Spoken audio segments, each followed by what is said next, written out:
So it's time to take our final look at the papers this morning. Senior political correspondent at the Daily Express, Christian Calgie, and journalist and political commentator Jade Azim have been keeping me company this morning, taking us through the papers. And Christian, you're going to kick us off this section with the front page of the Financial Times, not the only paper to lead on this interim ruling from the International Court of Justice. Absolutely.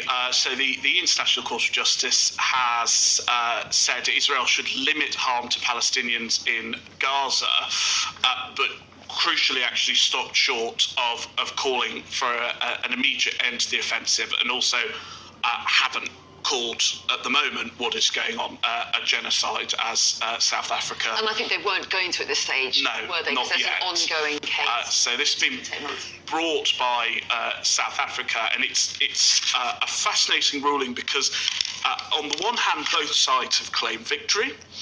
South Africa feels vindicated, and Benjamin Netanyahu has said, the allegations of genocide are false and outrageous, and points to the fact they haven't been levelled at Israel.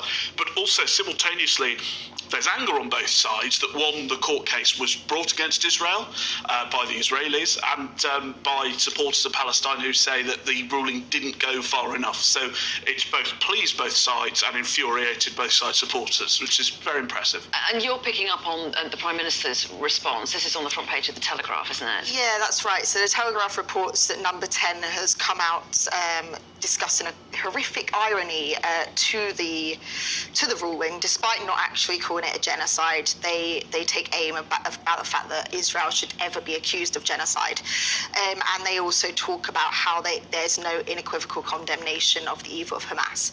It's quite interesting that, because you could keep seeing this play out, this sort of battle of how to respond, especially as Labour comes under pressure, both from its membership and in terms of how it responds in the media as well.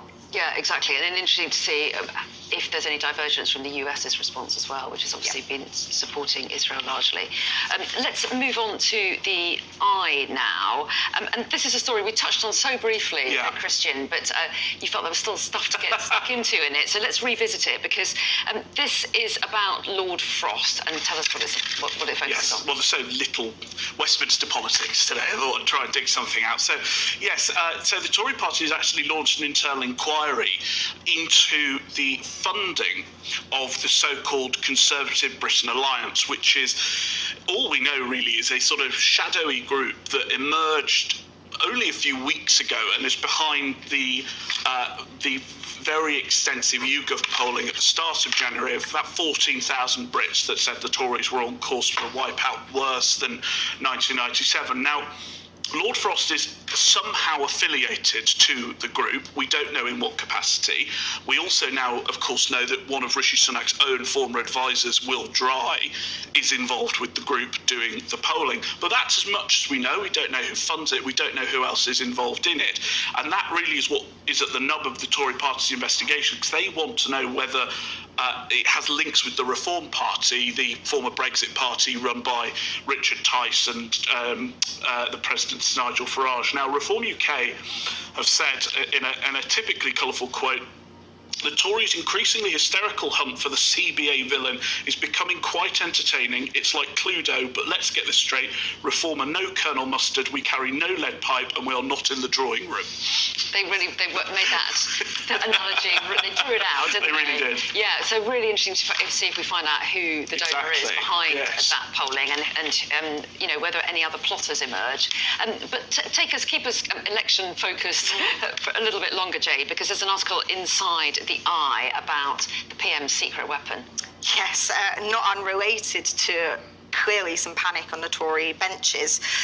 So the Eye talks about how Rishi wants to bring his wife, Akshata Murty, onto the campaign trail. They see her as an asset. So obviously she was brought out in the conference speech last year, and she went down very well with the audience.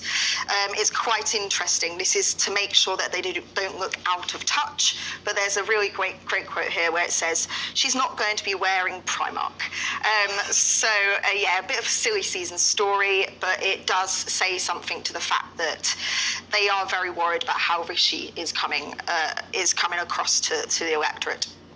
What do you make of that, Christian? Do you think that's that they're right to be concerned, and are they right to think that parading your spouse is going to make a difference? I'm not sure it will, I'm afraid. I'm sure, I've not met her, I'm sure she's absolutely delightful. The thing about Rishi is I found he's not, in one-on-one, he's very personable. I'm sure if you met him on the doorstep and he tried canvassing you, you'd be all smiles and the rest of it. But of course, the big issue for Rishi is the claims that he's out of touch, and bringing in a billionaire, heiress into that equation, I'm not sure he's going to particularly help. No, that's an interesting point. On which we must leave it. Christian and Jade, really lovely to see you this morning. Thanks so much. I'm sure you'll be back soon to take us through the papers once again. But right now we're out of time. Top stories next.